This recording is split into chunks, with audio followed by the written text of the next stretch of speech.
we can hear you. This is Tate, producer. All right, I can hear you now, Tate. Sorry for lateness. No, not a problem. Are you able to turn on your video? Yes. Great. All right, and I think Gideon is here and Gideon is ready, so we can kick it off if we're all good to go. Yes, we can. Great. Thank you very much, Tate. Stop the screen share, and there we are. So I'm Gideon Lichfield. I'm the editor-in-chief of MIT Technology Review. Thank you for joining us on this latest edition of Radio Corona, our show about the coronavirus and how it's impacting the world. And I'm joined by Tomas Pueyo, who is VP of Growth at Course Hero, which is an online learning platform, but has somehow turned into the hero of explaining the coronavirus pandemic over the last few weeks. He has written a series of posts on Medium, 3 of them, the latest I think published today, and they explain the coronavirus pandemic in probably one of the clearest ways that I've seen, and I'm reading a lot of what is on the internet about coronavirus. They are long, they are full of charts. Stories that are full of charts don't always become things that are viral on the internet, but these don't usually, yeah. These things have become very, very viral. Thomas, what the first one that you wrote, coronavirus, why we must act now, how many views is that up to now? I haven't checked in a couple of weeks, but a week, but it passed 40 million, 40 last week.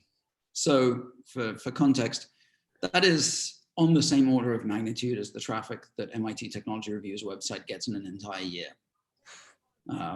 We're a smaller website, but still, it's pretty impressive. So it means a lot of people have been reading these posts, and I assume that they've been influencing people's understanding of the pandemic, and hopefully making them see the gravity of it in ways that they might not have seen before. So what I want to do is start by talking about how you came to be doing this. Tell us a little bit about yourself and then how you ended up becoming a pandemic writer. It's really by accident. I've been writing for over a year and a half on Medium, and some of the articles have gone somewhat viral, but nothing like this. Since I write blog posts, I like going deep into different problems, understanding them and explaining them. And around now a month and a half ago, when coronavirus was starting to pop up outside of China, I started looking into the data, and I posted a couple of things on Facebook, and surprisingly, a lot of people reacted to it like nothing I had seen before, and they were starting to ask me questions, and so I just kept going. I kept looking at the data, kept trying to understand it, and share it with my friends, and I started posting every day. I did that for around 2 weeks, and what I was seeing is a huge need from very different people across the board to understand it better. One of the key needs, for example, that I was seeing is businesses didn't know what to do about it. For sure, governments, but businesses, like, should we close? Should we not? Should we work from home? When? Why? And so it was very much meant to address these questions every day, until at some point somebody told me, hey, what you've been writing is very helpful. Here in Paris, I have a group of friends who benefit from knowing these things. Like, can you write something for them? Medium post. I just summarized everything. Can you hear me? Yeah. I just summarized everything that I had written for a couple of weeks into one post, and it just became viral. Mm-hmm. You also cite various people that you relied on for support and help. I mean, how much of this were you putting together by consulting with experts or other sources of data? So the first article I just wrote by myself, but obviously interacting with the community all the time in my Facebook posts to understand what they needed and get feedback from them and hear their points and their arguments. Thanks to that, a group of volunteers joined me, especially to do research, because there's so much that needs to be analyzed, and it's very, very hard to do. So that was a team effort, probably a dozen people gathering all the info, modeling everything, and I've been working with them ever since. And these are all volunteers. it's all volunteers, and none of them were experts for the second one. And then on the third one, then I started having some experts. I'm working, for example, on a paper with a PhD in epidemiology. I've worked with Stanford economics professor to get feedback from him. So there's a few experts now that I have access to, thankfully, through the exposure that these articles has gotten. Did you have a lot of experts writing into you after you published the first two, saying, no, you got this wrong, or whatever? So there's so many interesting things about it. I think a lot of people ask me, like, but who are you and why should we listen? And the standard answer to that is, I am nobody and you should not listen to me. And that's why I put all the data there and all the graphs and all the sources, so that everybody can not only follow the arguments, but also challenge them. And in some cases, there's been some challenges. And in some cases, those challenges have been right. So for example, in my second article, I suggest that the speed of virus mutation was very, very, very high. And I got pushback from some people say, you're right, it's mutating fast, but that speed is not suggesting that there's going to be a completely different strain that requires a different set of, because different immune response altogether. And so that's one of the corrections. But I think so that's the key. The key answer is, I'm nobody. Don't listen to me. Just listen to the arguments. Use your judgment. And so that was interesting. Another thing that I heard a lot was some, hey, we should be listening to epidemiologists, not to you. And so my answer to that is, which one? Because you have some saying this, some saying this, some saying this, and it's not very easy. And so thankfully, I had a bunch of epidemiologists come to me and say, hey, actually, I learned a lot from you, the way you put it. And I created a specific article just with endorsements so that people might feel more comfortable listening to my arguments. But to me, I think the best story around this is something that happened on TV in the UK. I was talking with an expert epidemiologist who was supporting the government's position. And at that time, the government's position was, we're going to let this run. But they didn't realize that letting this run would kill hundreds of thousands of people. Right. This was back when the UK said it's better to just let everybody get the virus and get herd immunity, and then. Yeah.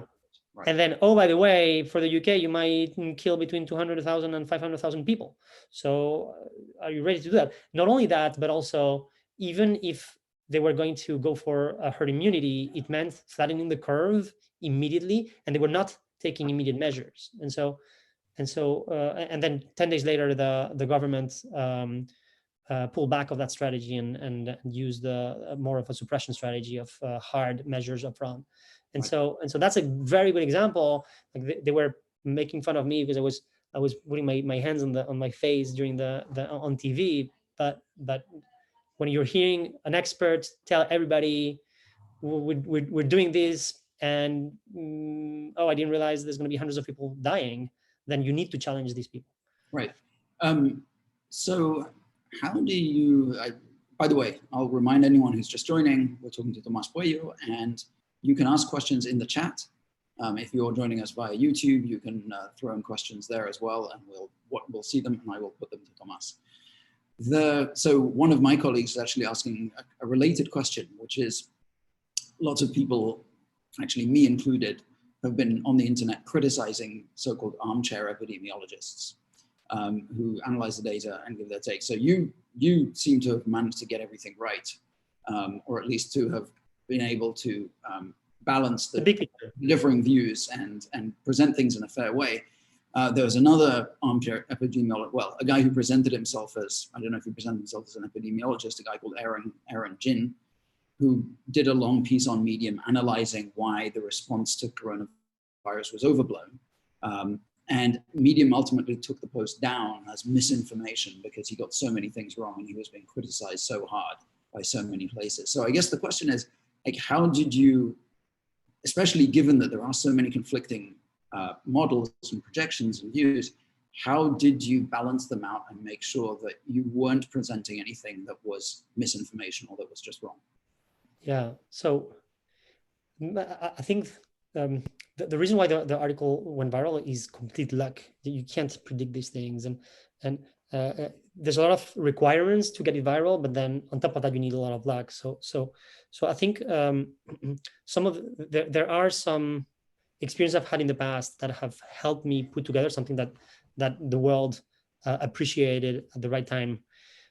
And so a couple of things I think that are important there. One of them is I was a consultant in mergers and acquisitions at some point. And what that requires is within 3-4 weeks, you need to go deep into a new industry, become an expert, and be able to tell through data and understand the truth through data. Because the other side is actually going to lie to you and is going to try to misrepresent the story so that you pay more or than you want, or the company sold for less than it needs to. And so that creates a massive amount of a huge bar on the type of analysis that you need to have. So I think that was a key experience. And another key experience is I created around 10 years ago a few viral apps, viral applications on Facebook that got to 20 million users together. And so I experienced daily exponential growth, like things of growing something like that grows like 5-10% a day. It is not something that most people have experienced. And so I was lucky to have these types of experience that put me in position to put together these arguments and putting the data first, right? And every argument that I have has the data, has the sources because of my M&A experience. And I was able to have a reasonable modeling or understanding of the situation thanks to my viral experience. So it's just an accident that I was reasonably equipped to put this together. I'm sure I'm definitely not the best one, but it was probably the piece that had the most resonance for also a lot of luck, but also because of some of these factors. Some people might say, actually, one of our previous guests said that to understand the virus, you actually understand the coronavirus and how it spreads, you have to have had experience of exponential growth, because most people think in a linear form. And to understand that something that is very, very small now could become huge in a couple of weeks. Yeah. And I want to come back to one of the comments I mentioned before. That's crucial. It's on the epidemiologists. There's a lot of them who've gotten it right? And then they might not have been heard or the voice, and many of them and all of them are more better trained than I am. But I think one of the pitfalls that I've seen in some of them is that it is easier to make an analysis in retrospect with all the data, and also an analysis that doesn't have consequences on decision making. I'm working with a PhD in epidemiology right now on looking at all the literature on measures, non-pharmaceutical interventions, we call them, social distancing measures and things like that in the past. And there's a lot of papers. There's not a lot of them that are actionable, as in, hey, this is the cost and benefit of these measures in these circumstances, right? And so if the experience is limited to looking backwards with full information and in a way that doesn't create actionable insights, that is not going to be the right type of experience. Whereas a person that has been in a situation where there's exponential growth and needs to make decisions based on imperfect data, which is my day-to-day job, will have a perspective that is more actionable. It might not be as accurate. It definitely is not as accurate, but it is definitely more actionable. What do you think are the biggest things that have changed in your understanding of this pandemic since you started doing this? I think one of the core learnings has been more around human behavior, right? At the beginning, when I started looking at numbers, a lot of it became very, it looked obvious that this was going to be exponential and that it was going to be everywhere. And so when I was talking with people and they were not seeing the same thing, you start making this realization, right? That they're not thinking like you. I think one of the key aspects that is that we're not used to heavy daily change. That's not the normal human experience. Most things remain the same. Your communities remain the same, your behavior remains the same, the economy, even if it grows exponentially, it's over such a long period of time that you don't feel it. And so people are not used to very situations. And working in growth, that is your job. And so I understand why so many countries were late, and some of them are still late on the response, because it's very human to see this data and think linearly instead of exponentially. I think that's a core one. There's many more that we've learned as we go on the virus itself, right? But I think that's the entire point of the strategy that I recommend of Hammer and the Dance, where there's so much that we don't know, that let's stop everything, understand this better, prepare better before we can tackle it. Right. So let's talk a little bit about what you're saying in these posts. I mean, they're long, and we're not going to try to summarize them now, but if I can try to characterize very briefly what they're all doing. In the first one, you're explaining why we need to do social distancing. You're explaining why the pandemic can spread so fast, and how it can quickly become very big. In the second, the Hammer and the Dance, you explain why the way to defeat it is to go to very strict measures of social distancing at first, to bring the level, to flatten the curve, as people say, to bring the level right down. And then until we find a vaccine or a treatment, we have to maintain maintain the foot on the brake for a while, keep in what you call the dance between strict measures and a little bit of release to let people out.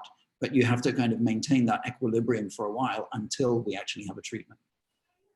So tell us what you're saying now in the third one that just arrived. What do you think is your main point here?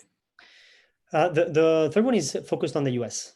And the key aspect here is most countries have had a centralized response, which in times of crisis is critical.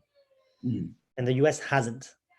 It has left most of the decision-making to the states, and that creates some game theoretical issues. Not only game theoretical issues, such as, for example, they have they're bidding against each other for the same ventilators and the same masks and things like that. Like, you don't want that. That's an obvious thing that you want to coordinate at the state level. There's also the fact that none of them have a CDC, right? So none of them are experts. You also don't want 50 states to develop their 50 apps for contact tracing or monitoring. You also don't want 50 states to come up with their own tests. So there's a lot of things that can be done at the state level, and that should be done at the state level, but many of them should be done at the federal level. So I think that's a core point.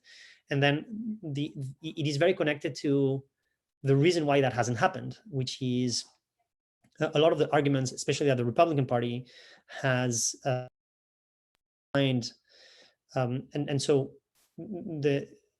my suggestion on there is it makes health sense, economic sense, and political sense to actually attack it.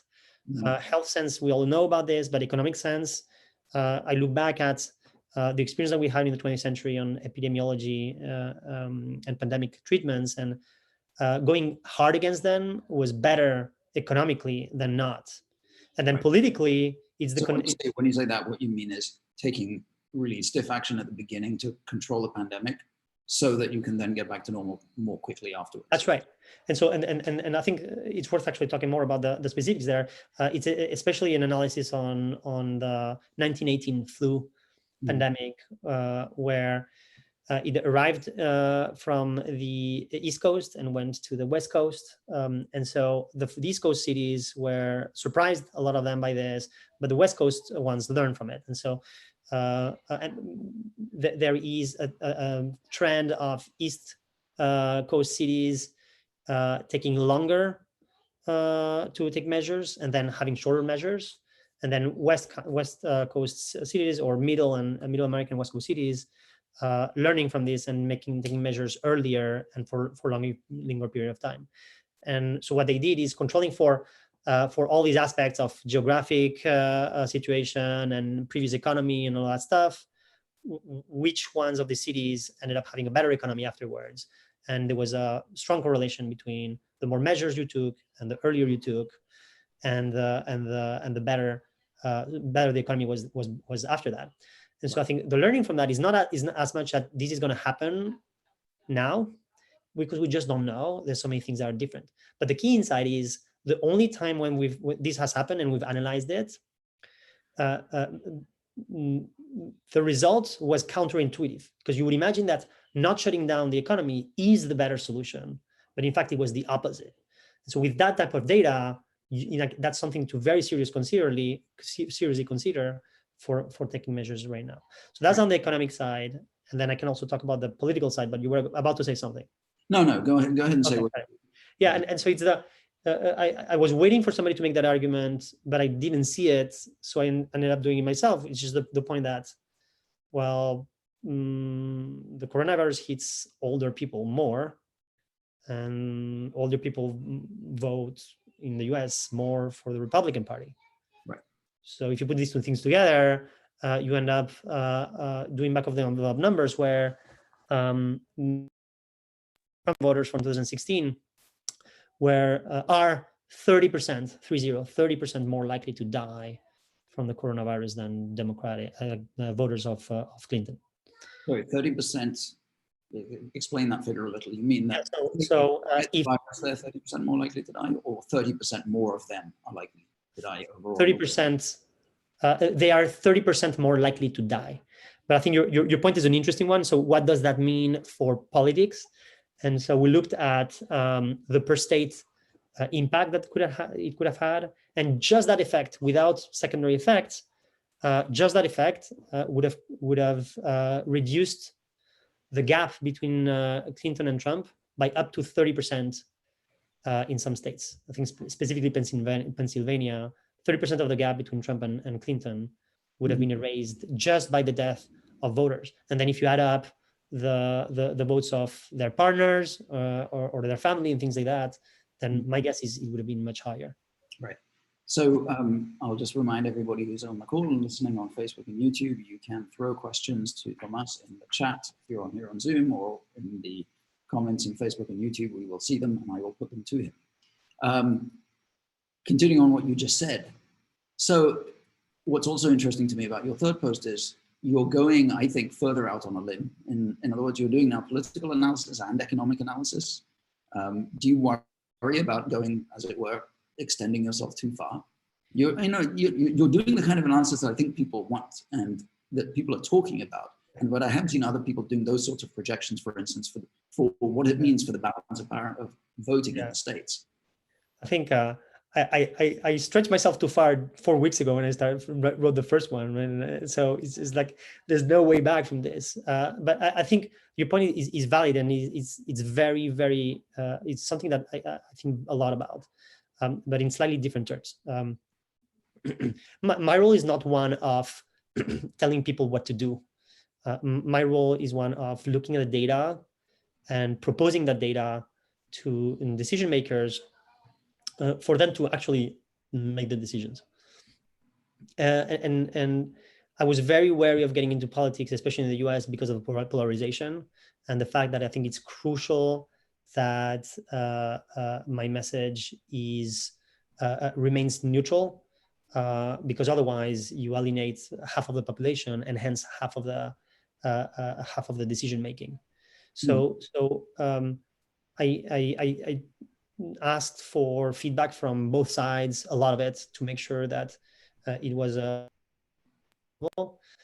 and I took risks here even more than in my previous post. But I think it's important because right now official numbers are over 200,000 cases. It's probably the true number of cases probably above 1 million, probably several million.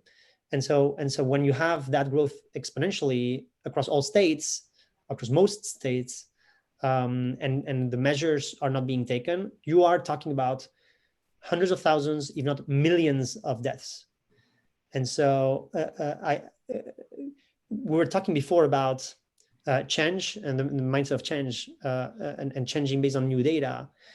In a normal setting, I would never put something out like this because you have time to make the proper arguments for people to debate this, but we don't have that time today. Every day that counts, and so you are forced. It's an imperative for you to go out with what you know if you think it can help people make decisions. Right. I think that is one of the things actually that people still do not internalize. You say every day counts because when an epidemic is growing like this, the logic of exponential growth is that delaying something by 2 days can make the problem considerably harder than it was, even in just 48 hours. Coming back, since you're in some ways the ultimate European. I mean, you have, I think, French, Spanish, Absolutely. right? So when you see the way that Europe responded, with every country taking its own approach, closing their borders, the EU kind of nowhere to be seen almost in this whole process, and now you're looking at what the US is doing and seeing this again very fragmented decision making among the different states. Do you feel like Europe should have been more unified in its approach or not? So it's a fascinating comparison. I love it, and in fact, I think it highlights the downside of the U.S. approach. So in Europe, the authority is clear, the sovereignty is clear. It is at the national level, and then you have the EU supranational structure, but the authority is at the national level. And so that makes it very clear who needs to make the decisions. Each country has their own CDC, and each country then is in a position to centralize all the decision making and very, very crucially, close borders, which many European countries have done. That is not the situation in the US, where unfortunately the level of sovereignty, it wasn't clear. And the federal level has actually given more sovereignty to the state to handle. And the best example is the one I mentioned before. If every state is buying their own ventilators and masks, then every state is bidding against each other for them, and all of them are going to pay more. And the ones who are going to get them are the rich states. And the poor states are the ones who are going to suffer from this. And so this is an obvious area where the government at the federal level has to step in, but hasn't. And the other example is the borders, right? Right. So far, I've looked at this and I haven't seen countrywide border sealing between states. But it is what's happening in the European Union, and it is important to limit the spread between different states, right? Because imagine that right now Alaska is doing an amazing job, and Texas is not taking as many measures. So what happens if Alaska controls this at high economic cost, but then Texans are flying to Alaska and seeding the epidemic again? So Alaska will not want to have this, and they were going to close borders with Texas. But then Texans might go to Nevada and then go from there or to wherever, and then from there fly to Alaska. So then Alaska is forced to seal its borders. Right. And so that is an example of you want that mandated at the federal level, because otherwise you're going to start having these kind of travel bans and border sealing happening, which is not something you want to do at the state level. Right. Well, this is one of the things that I think is also really sticks out in the latest post you write, which is you look at how things are playing out state by state, and you point out that I think 33 of the 50 states in the US now are already past the level of deaths that Hubei province was when it shut down. And nowhere in the United States is imposing the kind of travel ban, the travel measures, the travel restrictions that China did. And the projections that the White House put out a couple of days ago, where they said between 100,000 and 240,000 people could die. Those projections, which I think were coming from the University of Washington, were also assuming that every state will impose very strict social distancing measures, including travel restrictions, in the coming week. So I don't know even what the question is here. I suppose the question is, why is we've seen this now play out everywhere. And we already know how the dominoes fall. Why are we still so slow to take action here? And well, or put it another way, do you think that the US could do that kind of thing as they did in China? Now I'm really asking you to speculate. Sorry. Oh, you're on mute. You're on mute. Hold on, we have accidentally muted Thomas. There you go. Yeah, I don't know what happened. Yeah, when I looked at the back of the envelope numbers of a mitigation strategy, meaning of basically letting these run, the range goes from 500,000 people to over 10 million. And the range is very big because we don't know so many things about the virus, right? But just to put it in context, 500,000 people is around the order of magnitude of all the people who die of cancer every year in the United States.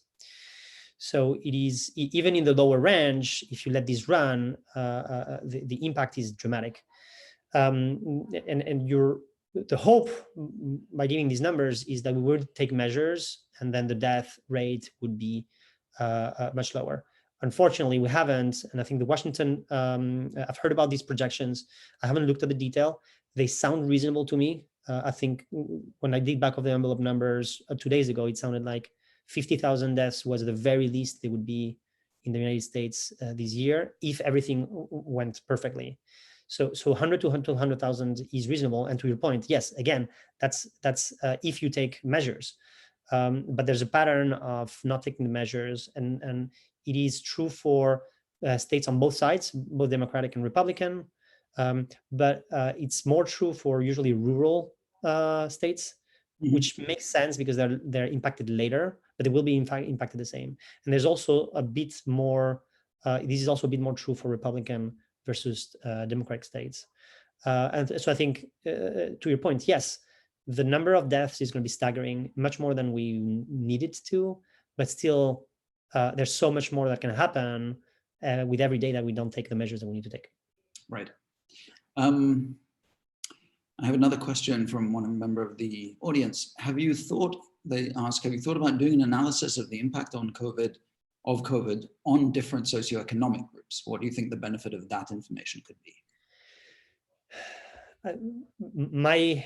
I'm guessing what the question is trying to achieve, and my guess is the social distancing mandates hurt some groups more than others. Right. And there's a couple of things I think that are worth noting here. First, when we as a society are taking these measures, in effect, what we're doing is a transfer of wealth from the entire society to older people. Because what we're doing is basically saving old people's lives, which have a certain amount of society is paying for that. And so I think that is a transfer that is happening, and that we that's what I'm proposing to do, but we need to be conscious that that's what in effect we're doing as a society. That's one aspect. The obvious aspect that most people are thinking about this is the fact that a lot of the people who have jobs that allow them to work from home are usually white-collar workers that have a higher income than the people who are suffering from these the most, which are going to be blue-collar service workers who can't do their job. I think for me, the same way as I was saying that what we're doing is a transfer from all of society to older people. The same should be happening for these people who are more impacted. If you have $2,000 income, for example, that you give to people, let's imagine we do a shutdown for the economy for 3 months, $2,000, that's $6,000 in total. Imagine that we give that to 20 million people, which is a fair amount. It's probably, but let's assume just 20 million, 6,000. That is what, 20 billion, 120 billion dollars, right? So that's around 5% of the 2 trillions that have been approved. And so the point that I'm trying to make here is we're in a crisis where what's right for everybody is what we need to do, but then some people are going to be more hurt than others. And what we need is to mutualize that risk. The groups that are suffering that risk, we need to have a transfer of that wealth from the groups who are not to them. And that's exactly what these 2 trillion are for. And that's exactly how we should be thinking about national debt. Right. We have only a couple of minutes left, so I'm going to wrap up by asking you, what are you doing next? The number one question I'm getting is, now what? And this is true not for the US only, but rather actually more for the rest of the countries. Many of them have applied the hammer, and some of them have officially just used those terms of the hammer and the dance. And the question is how do we get out of that dance in how long? And the very quick answer is, the hammer had these 2 functions. One of them was eliminating, stopping the virus, and the other one to learn. And so what you get for free is the epidemic or the outbreak, but what you still need to do is a preparation, is the learning. And so some of the things that I'm not seeing in most of these countries is, are you testing properly? Are you setting up contact tracing operations? Do you have quarantine laws? Are you in a position that you can enforce quarantine laws?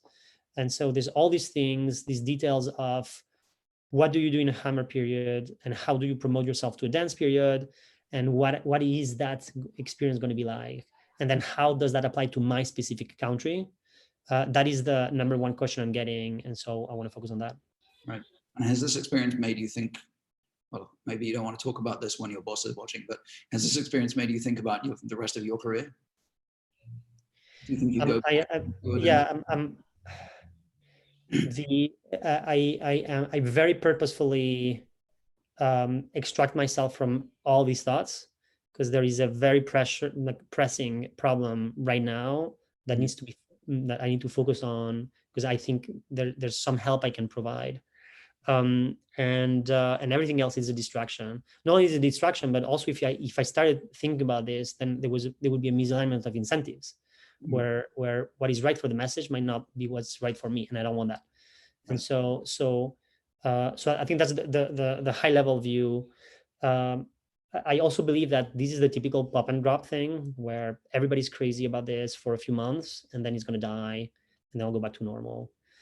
Maybe my life changes afterwards. I think all of our lives will change regardless, but maybe it does, and I'll just leave that experience and see what happens. All right. Well, thank you for coming to speak to us. Thank you for the work you've been doing. I do honestly think, even in this era of misinformation and of so many competing views, I think you have contributed to some clarity for some people. So that's the entire goal. That's the only ambition. Right. Thank you, Tomas Pueyo, and thanks to everybody who's listening. And join us on the next episode of Radio Corona. Thank you. Thank you.